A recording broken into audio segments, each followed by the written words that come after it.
Well, cheer up, little sunshine girl. There's lots of pain in this cruel world. Lots of rain falls on you, girl. Now cheer up, little sunshine girl. Oh, it's gonna be all right. All right, I want you to know that you've come a long, long, long, long way. You've still got a long way to go. Hello, ladies and gentlemen. I am Maxwell Ivy, known around the world as the Blind Blogger, and this is another episode of What's Your Excuse, where I'm going to challenge you to overcome your excuses and find solutions and go after those big goals and dreams you have. And I do that by bringing you interviews with people who have overcome adversity or thrived in spite of difficult life circumstances, people who have struck out on their own and started unique businesses, people who have real world tested advice that they can share with you to help you make progress towards your goals, and people who I just happen to find personally interesting or inspiring in my own life. And you can find the show at theblindblogger.net. You can also go to whatsyourexcuseshow.com. You can say, hey, Alexa, play What's Your Excuse? Or, okay, Google, ask for What's Your Excuse? You can also find us on Roku at Knob TV, soon to be also on IBM TV. And again, everything goes back to theblindblogger.net. I do also hope you will visit my sponsor, Chip Edwards from createmyvoice.com. He is the expert in voice branding. He will help you get your podcast, blog, or both out there where people can find them on Alexa and Google. They'll also be able to listen to your content on the app, those related apps, even the wearables like the iWatch. People will be able to listen to your stuff wherever and whenever they want to. And this is a growing market with millions of new users every day. And if you're not there, you are really missing out. And Chip can tell you all about creating a complete voice branding strategy that will protect your brand as well as grow it. So again, that's createmyvoice.com.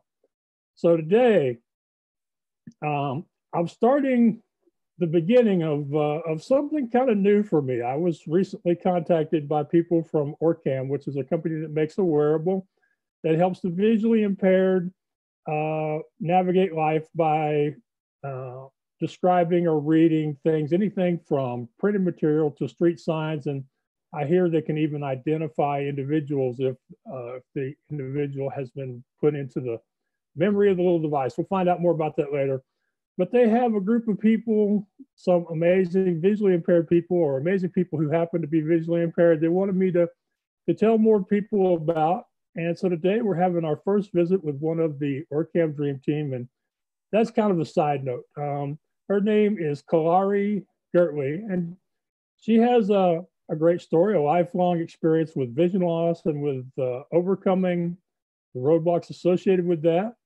She is 36 years old, although I don't know if just because they put an age in a bio means I'm supposed to read it or not. Married to a man who is also visually impaired, 3 kids, which, you know, just that, raising 3 kids where both parents are visually impaired. I'm sure that there's a story there. She is a ESPY Award winner for her participation in Beat Baseball, which is a version of baseball for the blind to play and enjoy. And just for those of my listeners who aren't sports people who don't know what the ESPY is, that's like the sports version of the Grammy for musicians or the Emmy for a television program or an Oscar for motion picture production or for people who work in those fields. So it's a big deal. You can find Kalari at, I'm going to give you her Twitter feed first, which is Girtley Kalari, at Girtley Kalari. You can also find out more about her from the Lighthouse for the Blind in Chicago, which is a place that supports the visually impaired, as well as supporting veterans. And that's at chicagolighthouse.org. So Kalari, thank you for suffering through my long introduction and welcome to What's Your Excuse? Thank you so much. I'm happy to be here. I'm happy to have you here. Just talking to you before, I think we're going to have a great conversation, and I'm hoping we are going to encourage more people to realize that there are more solutions out there if they are just willing to search for them. So, why don't you start by telling us a little bit about your life, and maybe start when you first started losing your vision and how that happened, and some of the things that in your life were affected by it, maybe things even that were improved by it. So okay, no problem. I would be happy to. So, as you mentioned in the opening, I'm married with 3 beautiful children, all that good stuff. So I always tell people I have 2 halves to my life: before my life was dark, and then afterwards. So up until the age of 6, I had just a normal little kid's life. I mean, I'm the youngest of 3. I have 2 older brothers. My parents, middle-class parents here in Chicago South Side. And I always was a tomboy. That's because I had brothers. So I used to like to race, wrestle. I was very competitive, even at that young age. So up until 6, I was just the normal preschooler, kindergarten. I was the fastest in my class, in the kindergarten class. I could beat all the boys in running. I wanted to be a basketball player. My hero, like any kid in Chicago, was Michael Jordan. So I wanted to be a basketball player. I had all these dreams. So then at the age of 6, first grade, it was in October. I was tall for my age. So I was sitting in the back of the class. And 1 second I can see I'm following along with the board. The teacher's writing something on the board with the chalk. And I can see, and then just like that, in the instant, it was gone. I couldn't see anything. Well, I still had light, but I couldn't see nothing. Everything on the screen, on the chalkboard was very, very blurry. And then everyone around me became like really blurry to me. And I wasn't alarmed by it. I'm just like, maybe I'm sleepy. I remember rubbing my eyes repeatedly because I was like, oh, maybe I'm just sleepy. And then after that, I was like, oh, mommy will fix it, Yeah. So my teacher wrote a letter home to my parents that day, letting them know that I was squinting really hard at the board. So I came home and gave my parents a note. They was like, okay, we're going to take you to the doctor. Now, legal blindness does not run in my family, but, eye issues do. Like all my brothers, they all wear glasses just for reading and stuff like that. So they just thought maybe I might need glasses, Yeah. But then as I was at home, my mom was like, Kiki, get well, Kiki is my nickname. So she was like, okay. Kiki, get the pencil out the bowl. And I'm like, well, where's the bowl, mommy? She's like, Kiki, it's right there. I'm like, well, I don't see it. So she was like, something's going on from there. So they took me to the doctor maybe a week later. Well, as soon as I'm not sure how quick they got me, but dealing with HMOs and all that stuff. As soon as they got me in to my pediatrician, she checked my eyes, and then they saw fluid behind my eyes. So let me go back to kind of fill in that part. When I was born, I was a big baby. I was a 10-pound baby, and I had a big head. And my mother used to always say, she has a big head. My dad's like, oh, no, that just means she's smart. Girtleys are smart. And then she said, another thing I will do, my eyes would have what they call sunsetting syndrome. So pretty much my eyes will fall under my eyelids, where she only saw the white parts of my eyes. And then she'll snap her finger, and then my eyes will pop back up. So she said, something's not right here. Being the 3rd child, she knew this did not happen with my brothers. So they took me to the doctor, and they diagnosed me with hydrocephalus. So hydrocephalus is excessive water buildup on the brain. And at this time, I had excessive water on the brain. They told my parents, if I do not get surgery, my brain is only going to grow to maybe have room to grow to that of a 6-month-old. And I would be, retarded, or I'll probably end up dying. you know, eventually. Okay. All right. So the correct is they put what they call a shunt in my head. So a shunt is like a tube they insert in your head, and it helps drain the water from the brain to the stomach. Okay. So they inserted this in my head when I was 3 months, and yeah, everything was great. My hydrocephalus, it went down, my pressure was down, everything was great. So, like I said, going back up until the age of 6, I had no issues. I was able to run, jump, play, you know, do everything a normal kid would do. The doctors did tell me, well, the doctors told my parents that probably around the age of 6 or 7, I might need a new shunt, because usually kids that have shunt issues, they kind of mature fast and they grow fast. So my parents always monitored it. So when I did turn 6, my birthday's in January. So around the beginning of the year, they took me to the doctor and they checked me out. They took me to the neurologist and they was like, oh, she's great. Everything's good. All that stuff. So then October later that year, that's when my vision left. So, and it was just, like I said, it was sudden. I didn't have any issues. Like I didn't have any headaches or anything. Yeah, you had no warning it was coming. It just happened. Exactly. Like being in a car crash or something. You know, yeah. just, yes, exactly. One minute you could see, the next minute it was blurry, and not too long after that, you know, no vision at all. That's exactly. So it was a really eye opener for everyone. They took me to the doctor after they found that it was fluid behind my eyes. They took me to the Neurologist Children's Memorial, which was a big hospital here at the time. It's under a new name now. It's under Robert and Lori H. Memorial now. But I went there, and these are some of the best doctors, you know, in the world there. So they did test on me. And yes, sure enough, the shunt had malfunctioned, and the water buildup had occurred, and it damaged my optic nerves, which is the line, you know, the nerves that connects the eye to the brain. Right. Connects the eye to the brain and allows the brain to process the image. Right. So I lost 90% of my vision. And from there, I went through several surgeries. I had to get a shunt to be placed in my head, a new shunt to help with the fluid drainage. But then maybe I was growing so fast that following year, I had a new shunt because I outgrew it. I started just growing super fast. And at this point, I will know, okay, something's wrong, because I will start having headaches. This is after I lost my vision. So when I have bad headaches and I'm sleeping a lot, that means my shunt is malfunctioning. So I had a surgery at 7, a surgery at 8, a surgery at 9. It took a break, another surgery at 11, then another surgery at 13. So I had a lot of surgeries throughout my childhood. Yeah.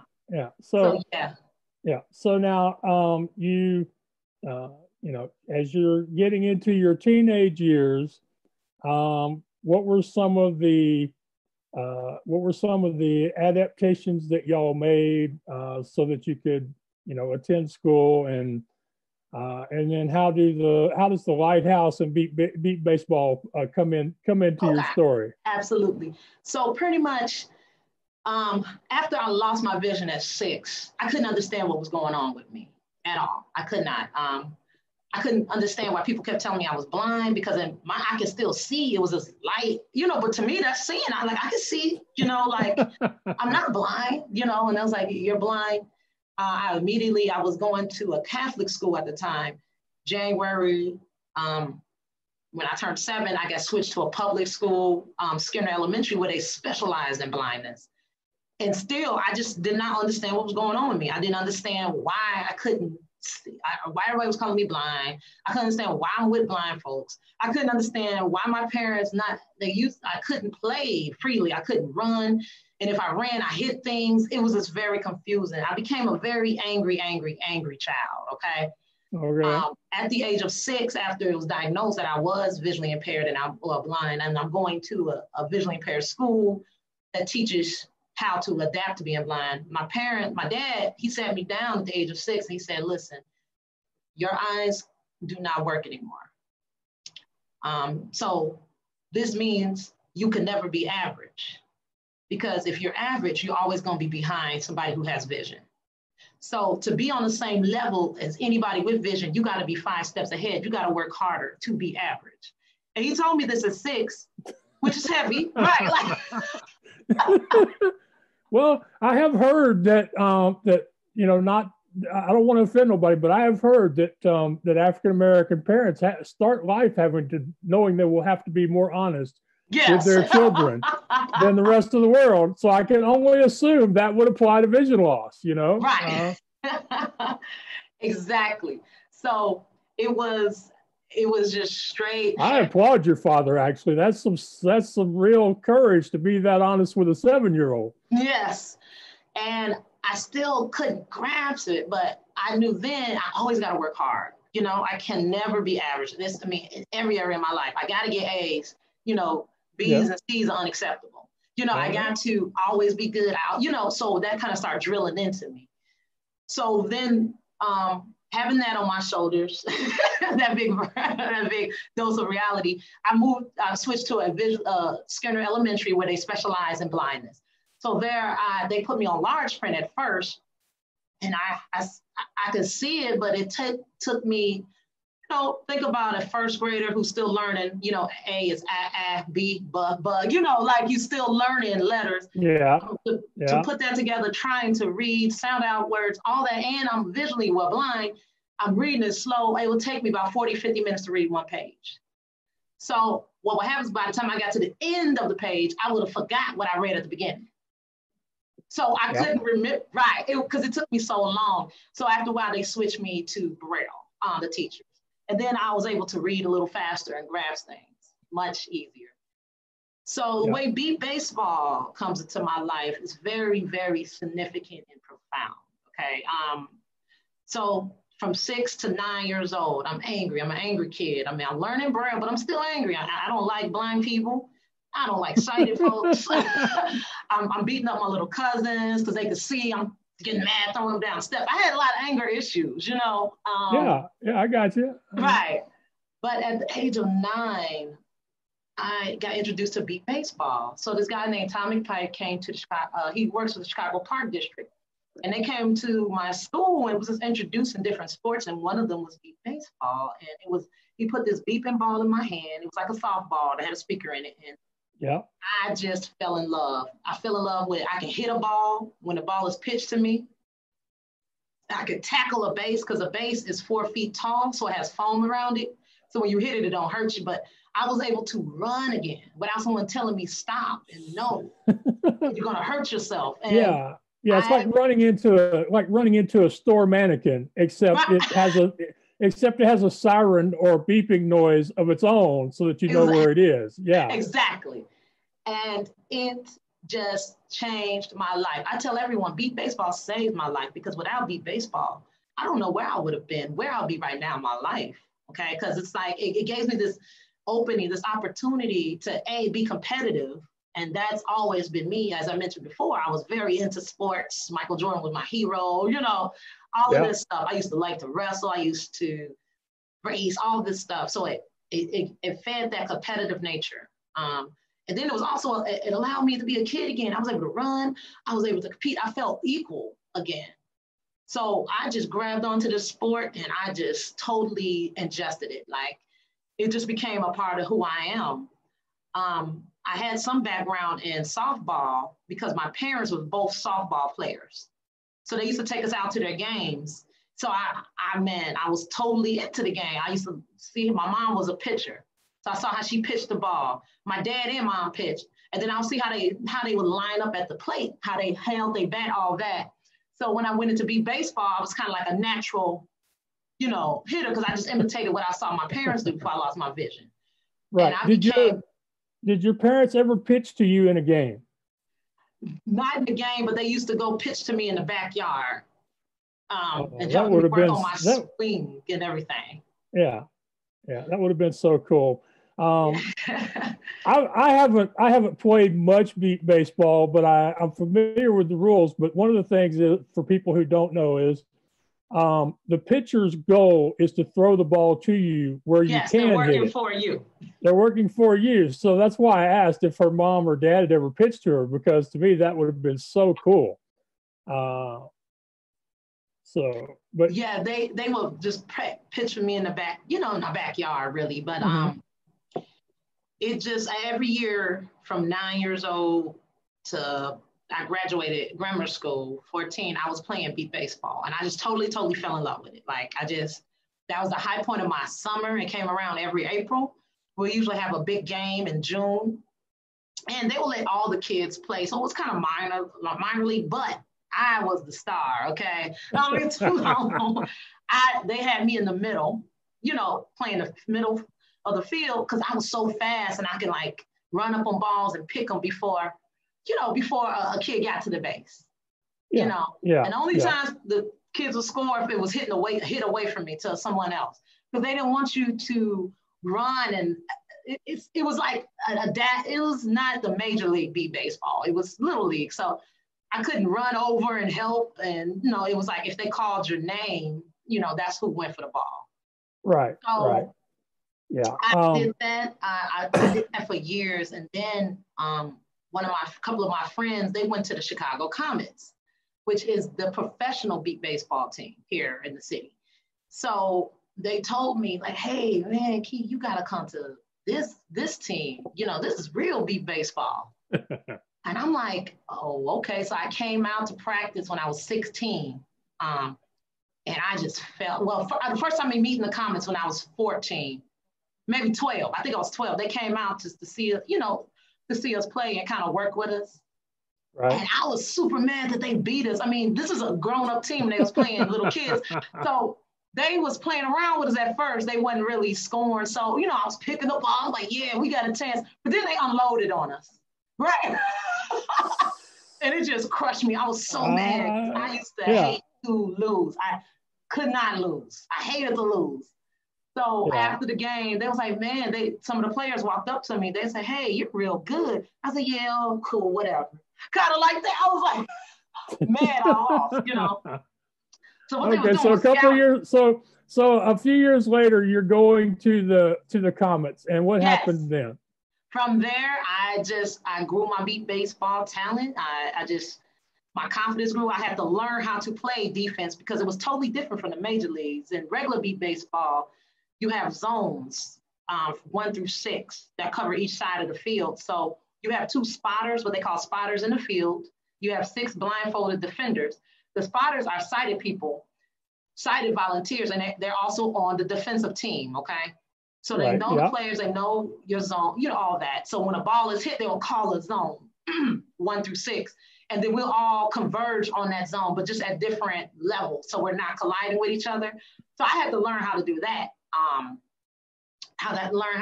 The defensive zones, how to properly dive too, because I never played goal ball until recently. But you had to get a defensive position. So you're on the ground, stretched out, hand in front of you, hand in front of your face, stretched out to block the ball.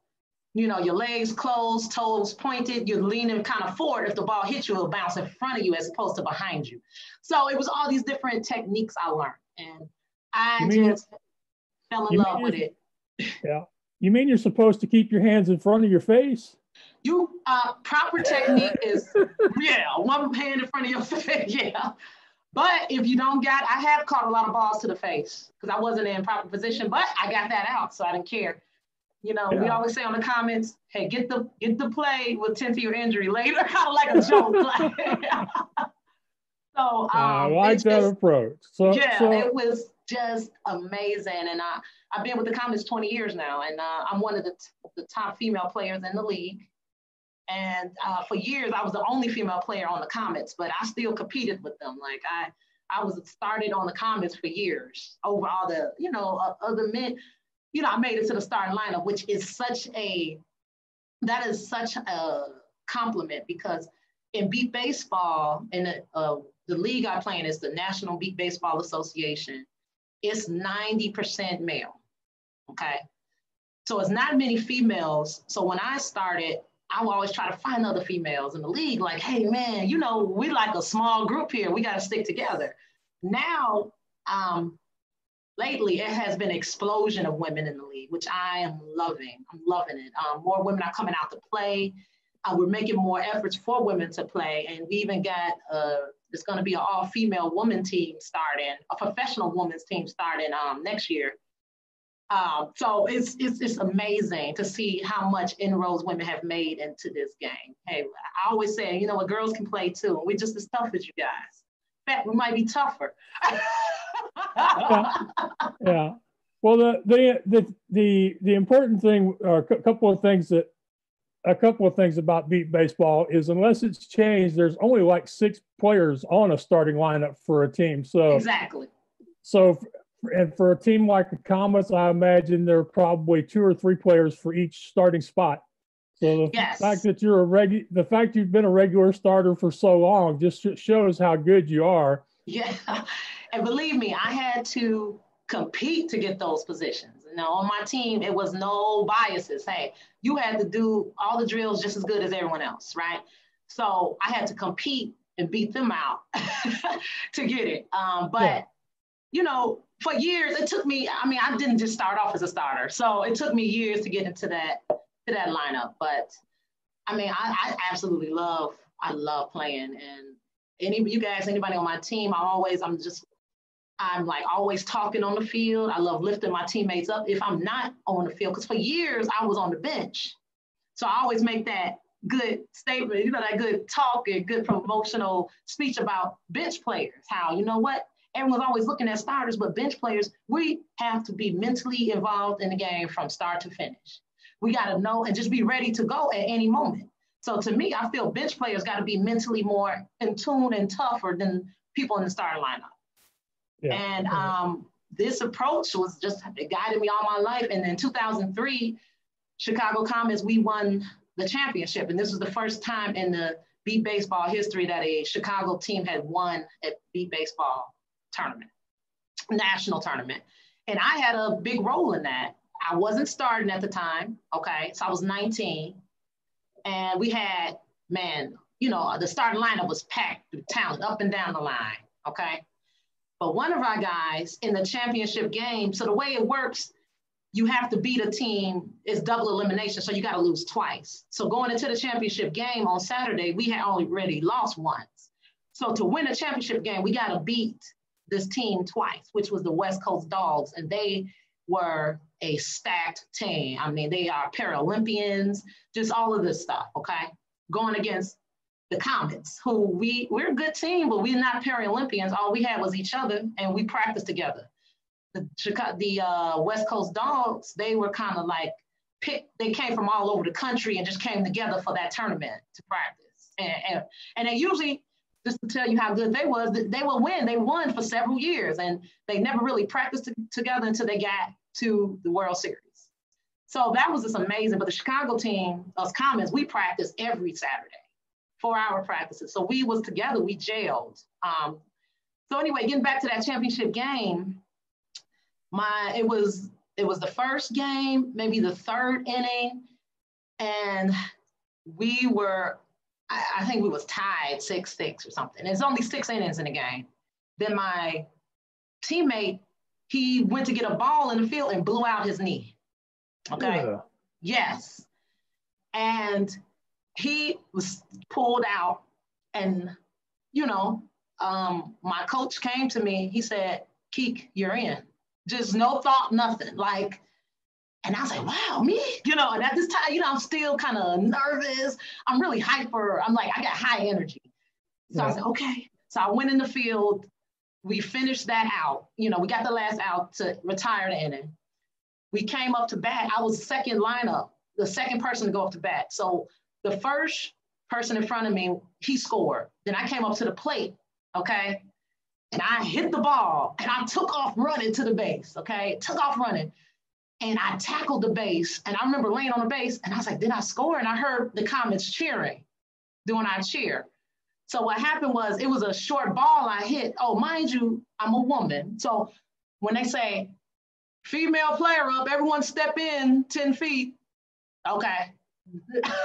So everyone stepped in. So I hit the ball, and I had a pretty good swing, a strong swing for them, okay?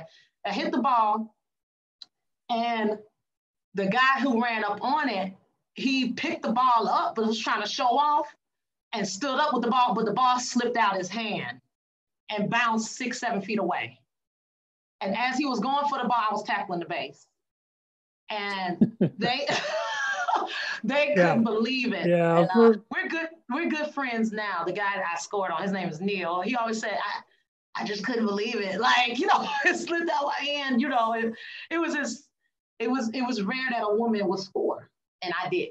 And that kept us rolling. That kept the offense rolling, and we ended up going into the last inning up 10 to 7. Okay, so we in the field. We got to beat this team to go to a second game, so we could have a chance to win the championship. So, the dogs, they started having a rally. They started scoring on us. Yeah. So you've never been in a pressure situation like that when you're in a championship game, your own defense, and the team is rallying back, okay? And a ball was hit, and it just got past, it came to 2 outs. We needed one more out, and this is one of their fastest guys up. He was a Paralympian, okay? And he hit just a little dinker ball, and it just somehow got past my short guy in front of me, past his fingertips. And then it slowed up and hit me in the foot, and I picked the ball up and I got the last out, and that sent us into the second game. Yeah. Hello? And yeah. Oh, okay, you're here. Okay. Yeah. And for people who aren't familiar, when you're on defense in a baseball game, when you get the ball, you pick the ball up above the ground and you say that you have it or that you got it. Right. And the umpire will look, and if you have control of the ball and it's above the ground, they will say that the runner is out. And so the person was trying to show off by standing up and then raising the ball because he didn't need to do that to get you out. Exactly. Yeah. And it slipped out his hand. Yeah. So so we ended up, like I said, we won that game. I got the last out to retire the game, and when I got that ball, I picked up the ball. I couldn't even believe I got it. I said, ball? Like, I just picked the ball. And they called the guy out. Everyone, my teammates ran to me, lifted me up in the air. They act like we won the championship. We just made it. We beat them. So now we got to win again. But they lifted me in the air, and it was just crazy. So then that second game, we ended up beating the Dogs. They was deflated. We beat them 8-3, and Chicago won the championship. And that's always my story to people coming off the bench. Hey, I wasn't a starter, okay? I worked just as hard as the other starters in practice, but I wasn't one. And on the team, everyone knows their role, and I was on the bench, but I came in, I was able to lift my teammate up who got an injury. And we ended up winning that game, and that was so magnificent. And as it shows you, hey, we are all a team. Every person on the team is important, So that's one of my greatest beat ball stories. Yeah, it's a good story. It's a very good story. It's a shame it didn't happen in the championship game because then then you have pretty much the beat baseball equivalent of 2 outs in the ninth. Then you basically take you're stealing out from somebody. Exactly. Yeah. So. Look, y'all, I'm talking with Kalari Girtley, and she is a mother of 3 who happens to be visually impaired. Her husband is also blind. She's an ESPY award winner, beat baseball player, and she is part of the Orcam Dream Team. You can find her on Twitter at Girtley Kalari, and yes, I will put that in the show notes so I don't have to spell it for you because I would probably get it wrong.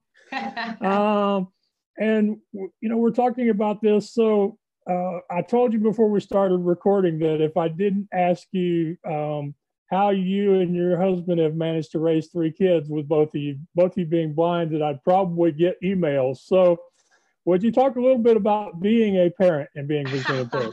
Absolutely. So my babies are like my heartbeats, okay? My husband, I met him, remember I told you about how I went to Skinner, right? That school, so I met him there.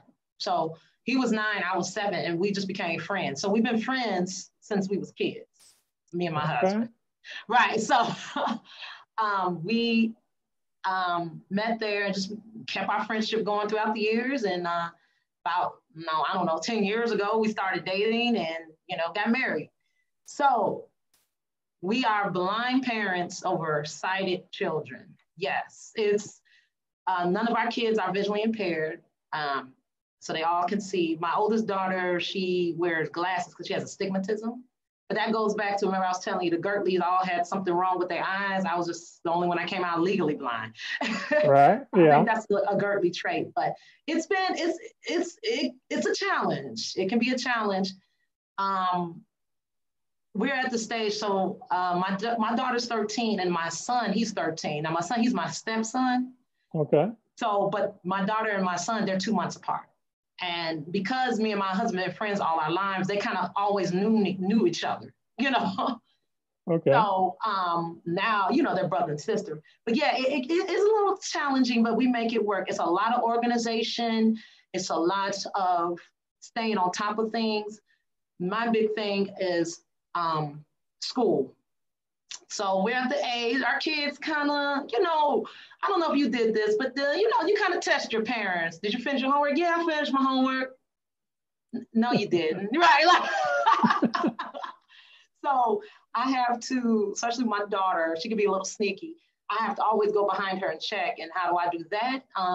We have JAWS, voiceover.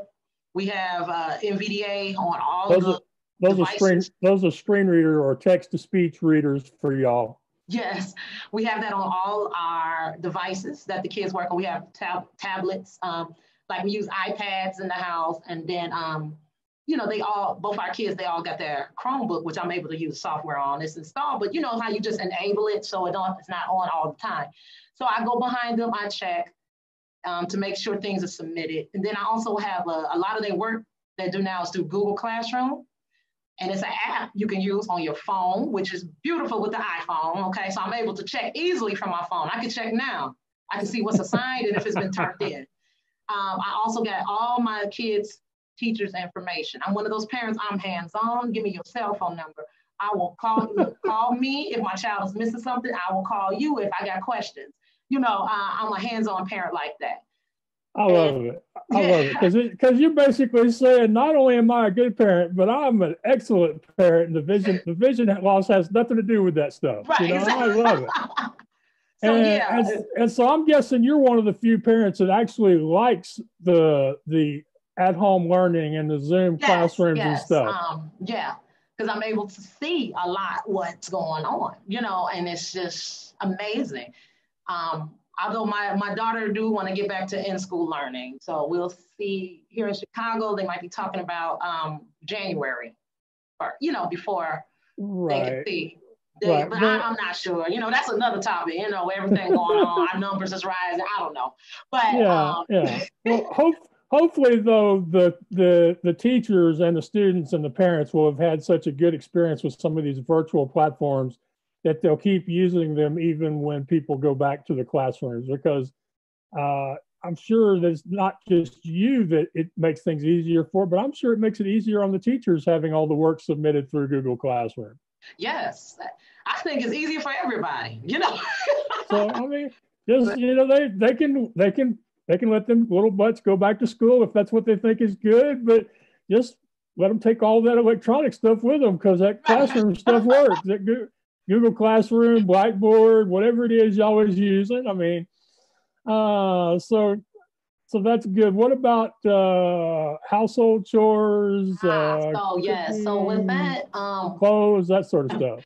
All right, clothes. Let's start there. So I have, like I said, my 2 13-year-olds, but now I also have a 3-year-old. So look, I started all over. Okay. So, and believe me, every child is different. So when my big kids, they was younger, they was very mild-mannered kids. They didn't run off. They didn't, you know, it's kind of like they did kind of like what they was told. They always stood next to me and my husband, Chris. You know, we held hands, all of that. So they was very obedient. Even when we would go to public places like playgrounds and all that, they'll go play. I'll sit on a bench and I'll just call their name, you know, every few minutes, and we're good. You know, they'll answer back.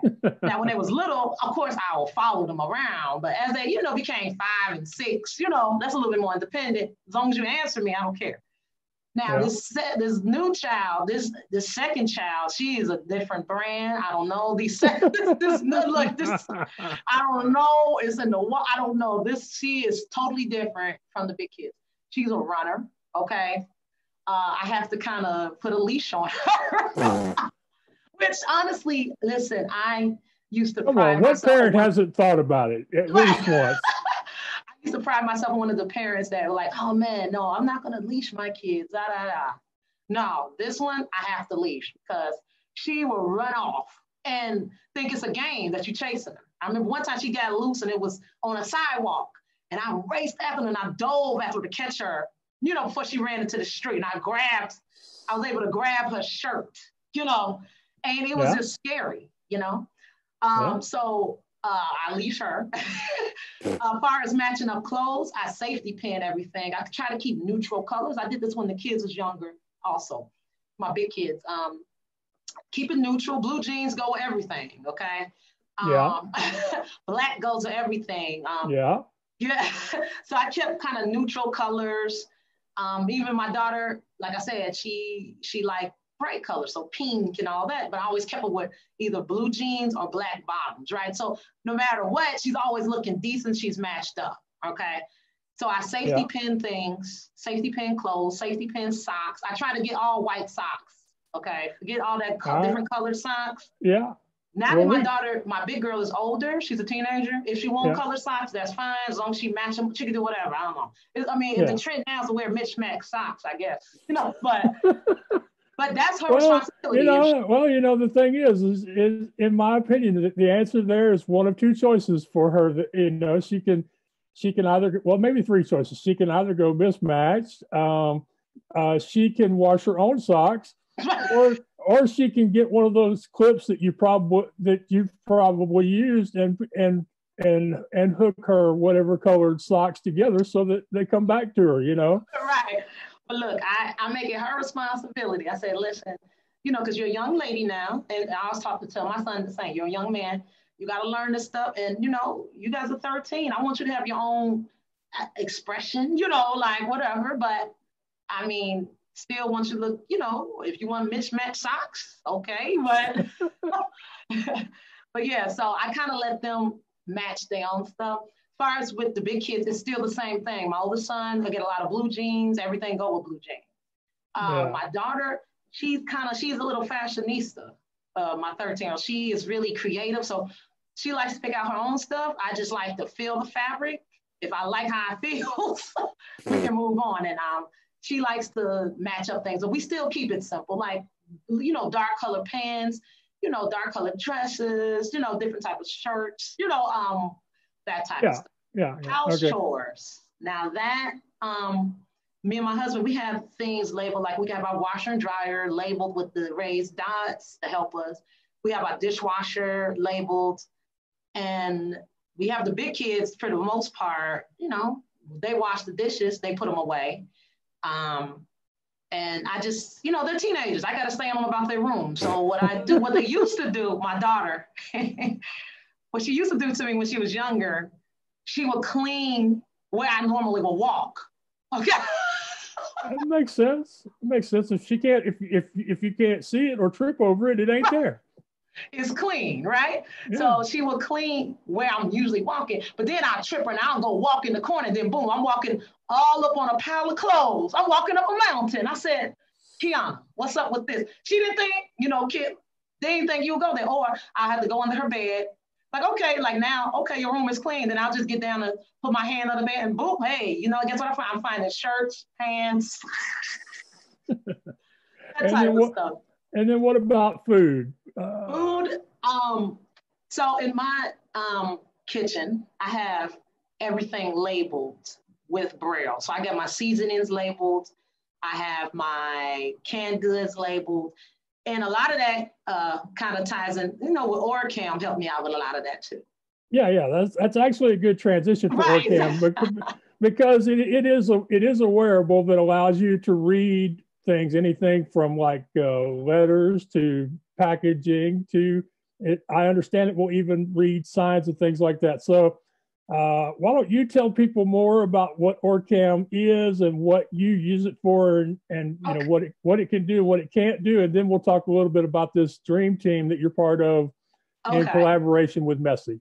Okay, no problem. So the Orcam, like you said, it's a wearable device. You wear a pair of glasses, and it's like a 3-inch camera that attached to the side. It's a magnet on the glasses that attach to the camera. So you wear them.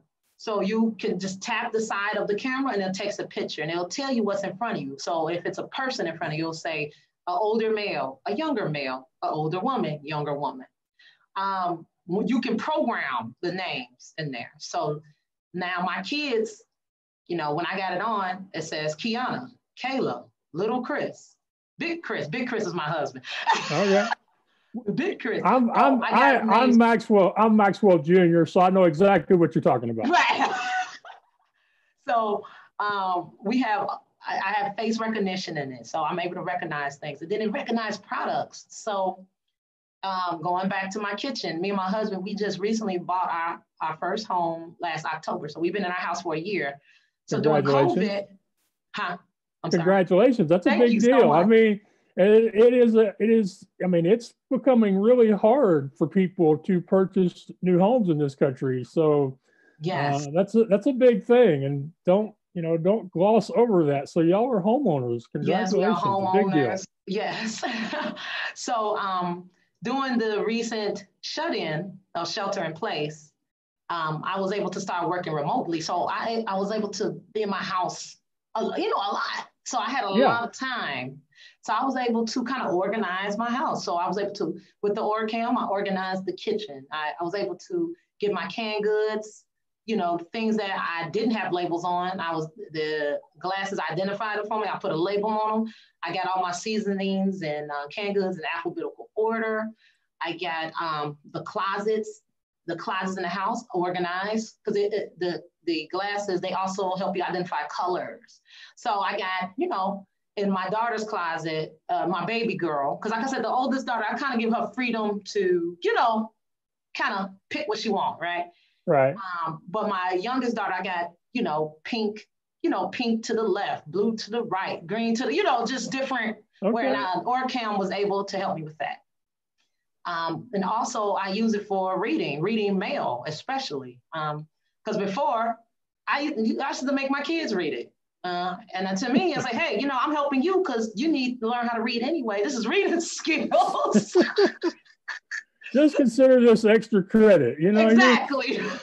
I'm preparing you. So we'll have the kids read it. And then it was, as time progressed, different apps came available that we were able to use, but you had to pay for these, right? So we'll use the kids, and they'll read it.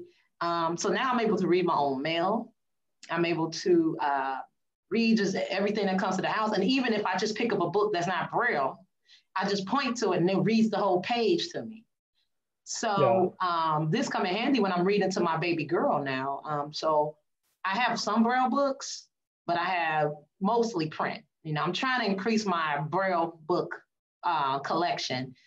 And, but, a lot of it's not. So I'm able to read to her the book. And not make up stories. When I was young, when my oldest daughter was younger, I used to pretend read to her. Like, okay. So I was like, Princess, such and such, I don't know, whatever the book is, I'll just make a story of it, and that would be a nice time. But as she got bigger, she was like, I might be talking about, I don't know, flying zebras or something. And she's like, Mommy, but it's dogs on the page. Like, okay, flying dogs. Right. And then I'm like, oh, and then the secret tower. No, Mommy, it's a playground. Okay, the secret playground. So now I'm able to read to my daughter, and it's cool. It's really, really cool. I'm so blessed to have the ability to have this device.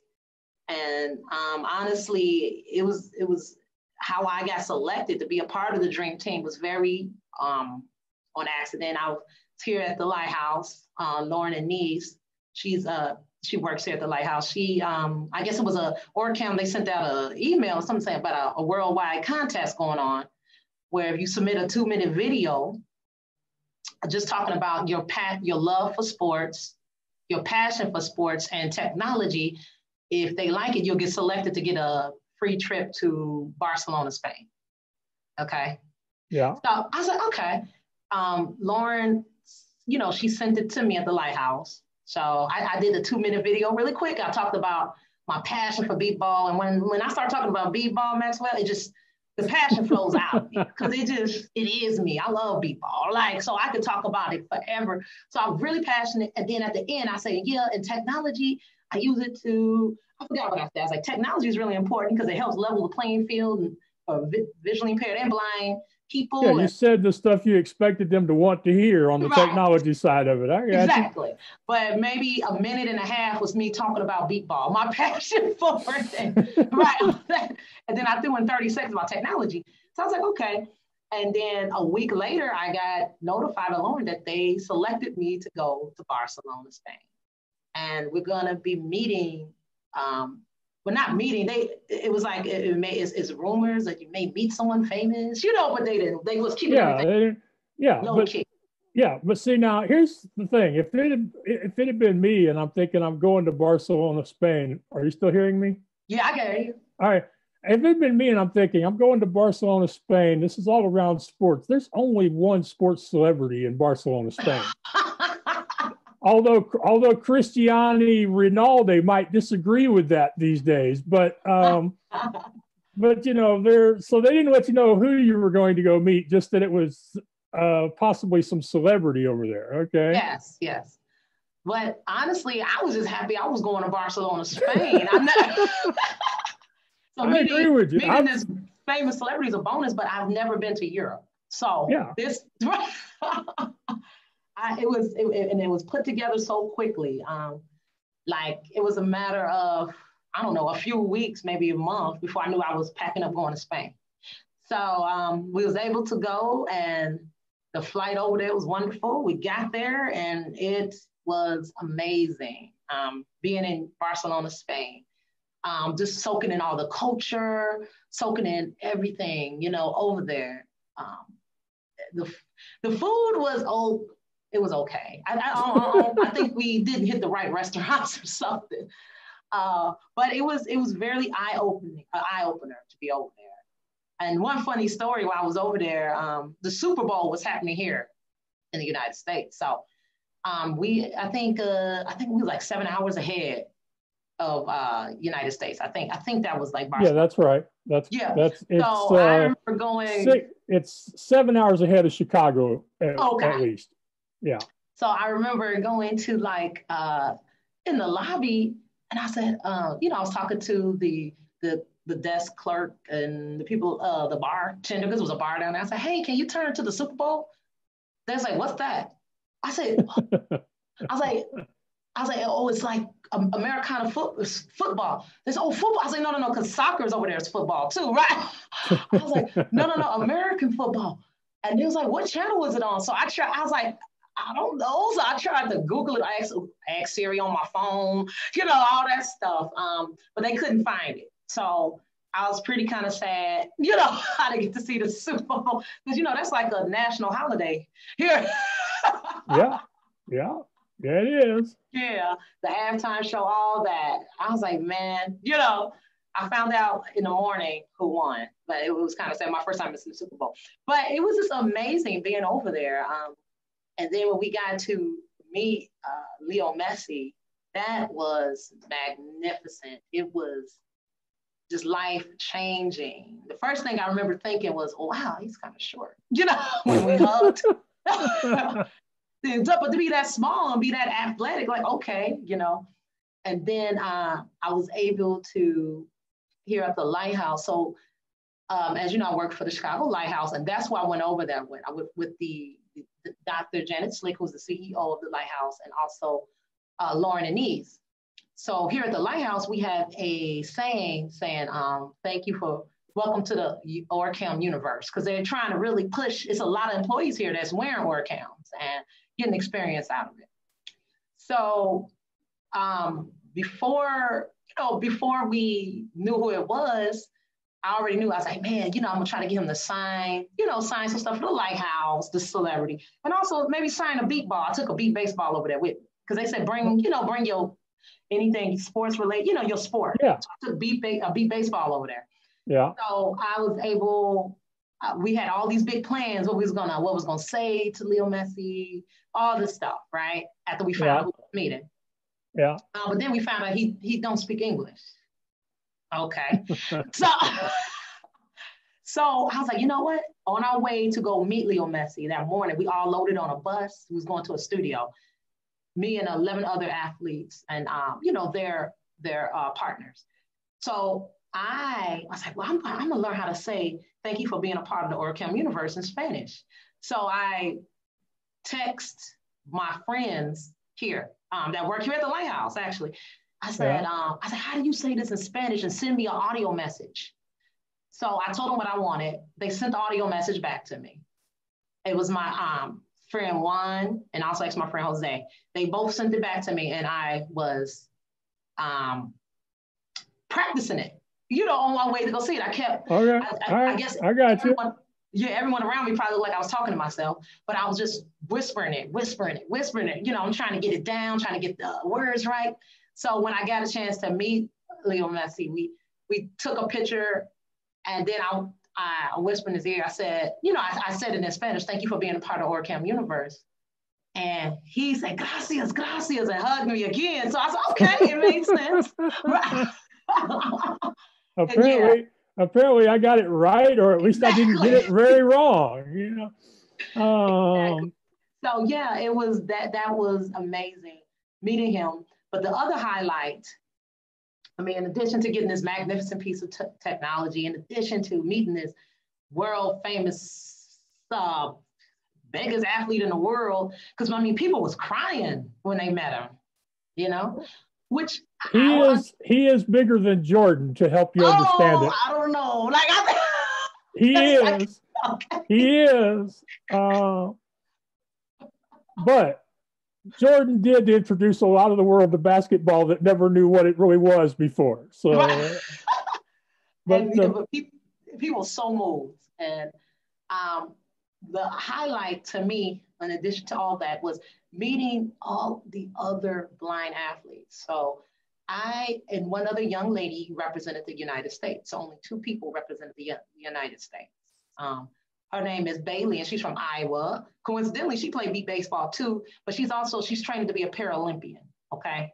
All right. So, yeah. I'm going to be talking to Bailey next week, actually. I don't know what the time delay will be between your conversation and hers, but yes, she's been scheduled for, I think, next Thursday afternoon.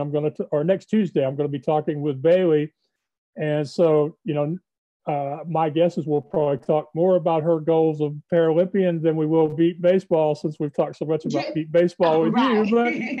But that's the fun of doing these shows, is I learn things as I'm going, or reminded of things that I may have forgotten about. So it's great meeting some of the other athletes besides Bailey, who's a Paralympian. What are some of the others from around the world that stood out with you?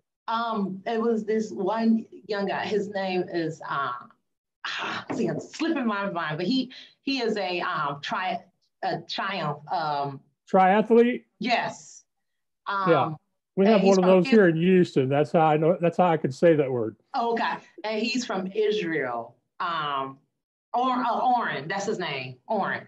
And he was amazing. His spirit, everything. I was so moved by him just to hear his story, how he became blind. It was just, wow, He stood out. It was another a great girl. Her name is Caroline from France. She was a dancer. She just had a great spirit to her. And her brother, Jeremy. She loves to dance and everything. And I remember talking to her and I said, how did you like meeting Messi? And she's like, oh, it's cool. But it's hard for me to follow sports. Had it been Beyonce, I think I would have failed to the ground. I'm like, me too. Yes. I totally understand that. I mean, because some people sports is their whole world, and some people dance and entertainment is their world. So I totally get it. But so I'm very really grateful that you talked about the other people you met, because I'm sure a lot of people, when they hear that, you know, y'all are tied to Messi, it's going to be Messi, Messi, Messi, or, you know, it's like Marsha from the Brady Bunchers. But the thing that what you just said leads me into a question, and that is, do you believe that for the most part, and I'm sure there are just as many exceptions to what I'm about to say, but do you believe for the most part that these athletes who have to have mental toughness to be successful, including yourself in beat baseball, do you believe that some of that comes from the vision loss? It could, yeah, because I think, and as you know, being visually impaired in this world, this sighted world, you gotta be mentally tough. You gotta be tough, you know? I think it's just a part of who we are, you know? And they just translated into, you know, their sports. And like I said, it was, I mean, Maxwell, it was amazing. Listen, we all spoke different languages. We all had our interpreters, but we all understood that one unifying thing about being blind, right? That connected us. Even, this is so funny, even voiceovers, all the voiceovers is in different languages and they all super fast, right? Like everybody. Yeah.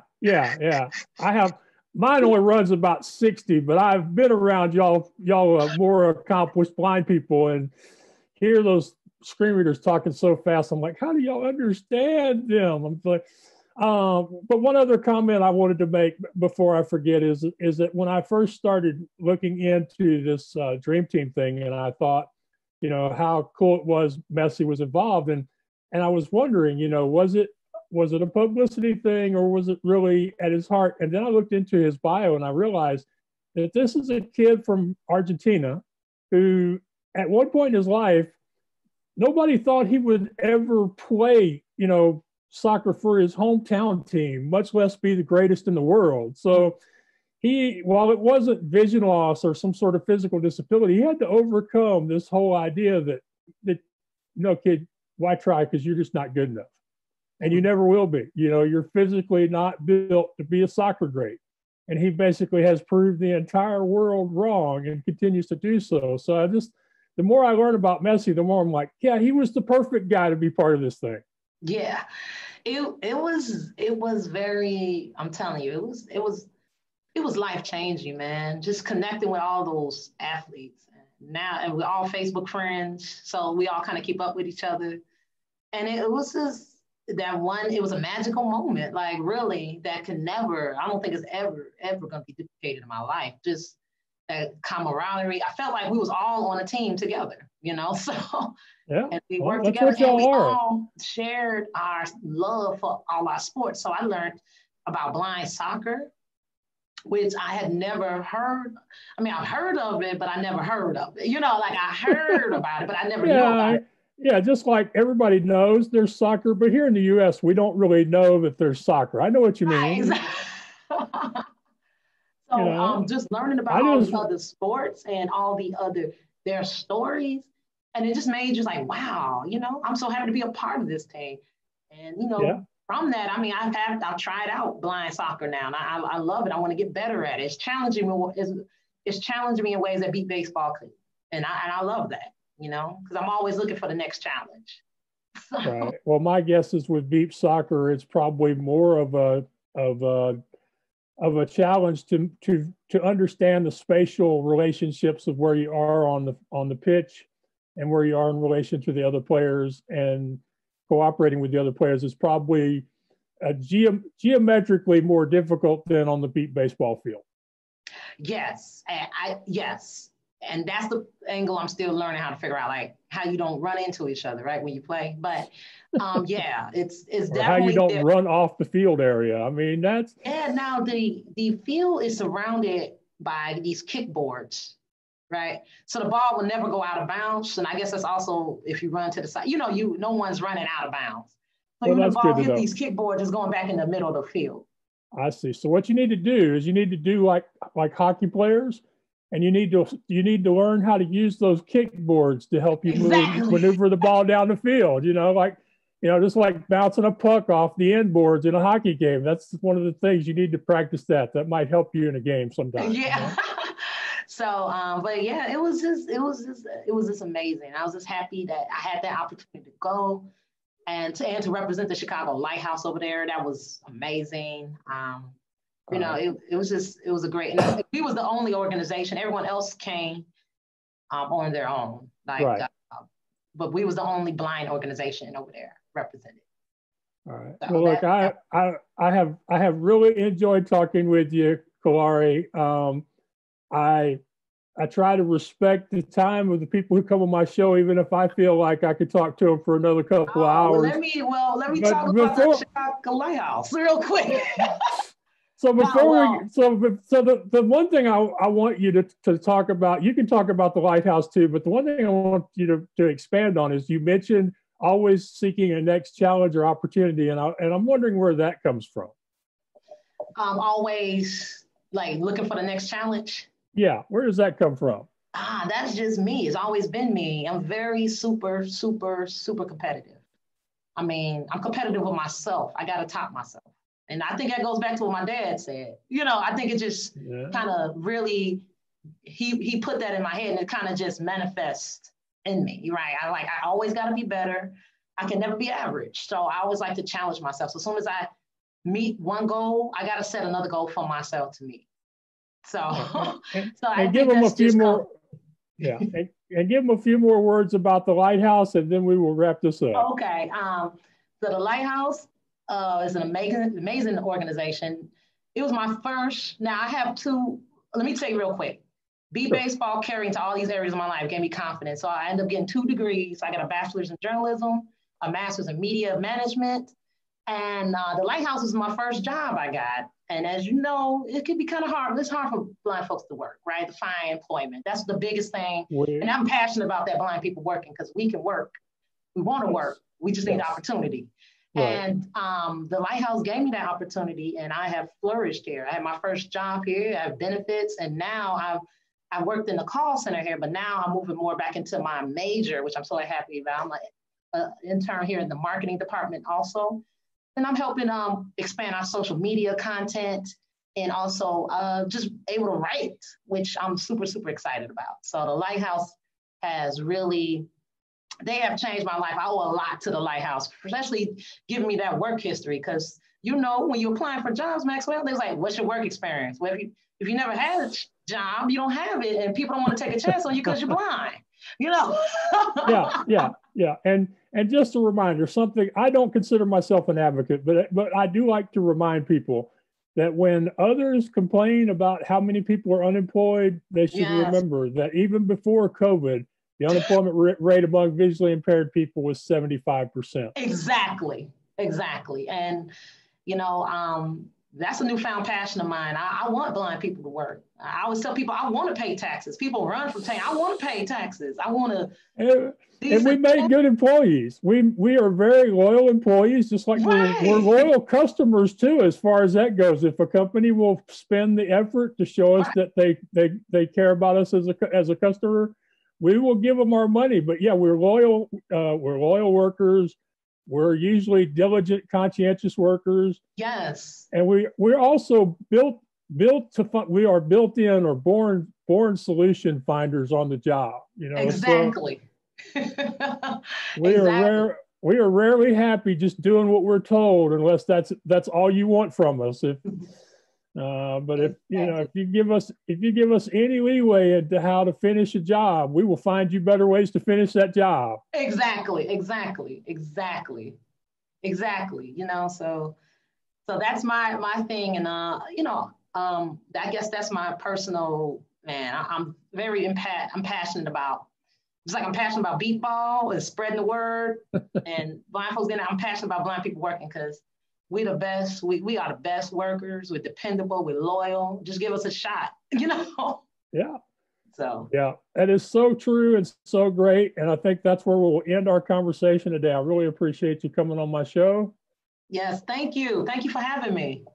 Well, I appreciate it, and hopefully this will not only help with the message of you and the Lighthouse and Orcam, but also maybe encourage some of the other people that are part of this program to be willing to do a podcast interview, because, you know, I know that if you've never done these before, the idea can be a little scary, but you did an amazing job on my show. I don't know if you've done other podcast interviews. I love I love interviewing. Even for the comments, they was, oh man, get Kiki, get Kalari. She good. I love talking. I love, because it's just that passion just flows out of me, and I love it. I absolutely love it. And thank you for allowing me to be on your show. Well, it's my pleasure. It's always great when I have, you know, wonderful guests with amazing stories to tell. So thank you so much for doing that, and I'm sure we will talk again in the future. All right. Thank you so much, Maxwell. Thank you. All right, people. You know you're having a great interview when you have to make yourself quit. And I really, sincerely, I had to do that today. I'm like, you know, I know Avi works at a marketing agency that represents Orcam, and I know that that Kalari, you know, she works at the Lighthouse, so she's got a job to get back to. And I really do hate to disrespect the time of the people who are willing to generously give of their time and share their stories on the podcast. So very thankful to Avi and Kalari. This was a great episode of What's Your Excuse, which of course you can find at theblindblogger.net or what'syourexcuseshow.com. I can't wait to get this out into the world, and really happy with the feedback that I got from Avi and from Kalari. It's as I tell people all the time, when you're a podcaster or a blogger or an author, sometimes positive comments are more valuable than cash. So I'm feeling pretty good about myself right now. So let's talk about what we learned. Basically, Kalari was a young woman who didn't expect to lose her vision, had no signs it was going to happen.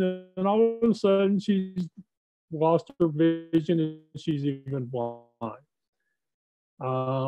She was very angry and, you know, acting against her family members and school. But then she finds beat baseball. She finds her passion, and it becomes such a huge part of her life. It allows her to travel around the country and even across the ocean to Barcelona, Spain, to meet the legendary Leo Messi as part of the Orcam dream team of athletes who are passionate about their sports, who are getting so much positive use out of the Orcam device.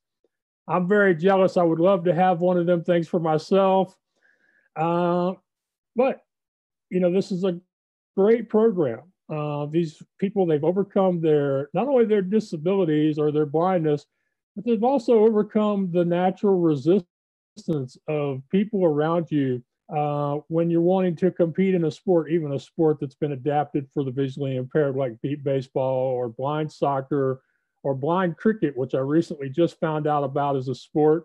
You know, she had to have the competitive spirit, which she had long before she lost her vision and found beat baseball. But just listening to the joy, the passion, the emotion, you know, just every minute she talks about beat baseball, you feel like you feel like you're standing in the sunshine on a clear day with warmth on your skin. You know, it's just that kind of feeling I get from her. And I think y'all are going to feel that too. So she found something. Hopefully y'all will find something. Maybe you'll share this with people you know who are visually impaired or losing their vision, because, you know, being able to be active and to compete in a sport or be part of a team, those are things everybody wants to be. They want to have in their lives. Most everybody does. So hopefully we can introduce some people to the Lighthouse in Chicago and other Lighthouse organization facilities around the country, different nonprofits that help the visually impaired. And hopefully we can get people thinking about blind sports or supporting blind athletes, or when COVID's gone, maybe attending a beat baseball game or a blind soccer game. So I'm just so thankful I got to spend time with Kalari and hear about her life and how she's overcome the challenges of vision loss, parenting, teaching, work, sports, travel. Shoot, I didn't even get to ask her about traveling as a blind person. Now I got an excuse to ask her back on the show. So We learned so much, and a lot of it is really about finding solutions. You know, before she had Orcam, she was already labeling things and separating things by colors and organizing things by location. So there are always solutions to be found if you're willing to find them and willing to use them, even if they aren't, you know, what you would like to have the solution be. So I hope that you got a lot from Kalari today. If nothing else, I hope you grabbed a little bit of her spirit, her intensity, her perseverance, and take that out into your lives. Because honestly, if Kalari can do it, then what's your excuse? Again, this is what's your excuse. You can find it at theblindblogger.net. You can also say, hey, Google, play what's your excuse, or Alexa, play what's your excuse. You can also find us on Roku we're at Knob TV, KNOB-TV. Hopeful to be on IBM TV soon. Just lots of places you can find the show, but find it, watch it, listen to it, live it, make it part of your day. And oh yeah, don't forget the sponsor, Chip Edwards, createmyvoice.com. Without him, so many opportunities I would have missed over the last year. His financial support as well as his emotional support have been unbelievable. So much has come into my life that's been great because of Chip and Pam Edwards and their association with the show at createmyvoice.com. And I do hope that we'll see you again soon, that you're staying safe, wearing your mask, maintaining the social distance, washing your hands, all the things we know we're supposed to be doing that get hard after we do them a while. Hope y'all will continue to stay safe out there. So until next time, thank you and take care out there. This has been the Blind Blogger, Maxwell Ivy. Oh, it's gonna be all right. All right, I want you to know that you've come a long, long, long, long way. And you've still got a long way to go.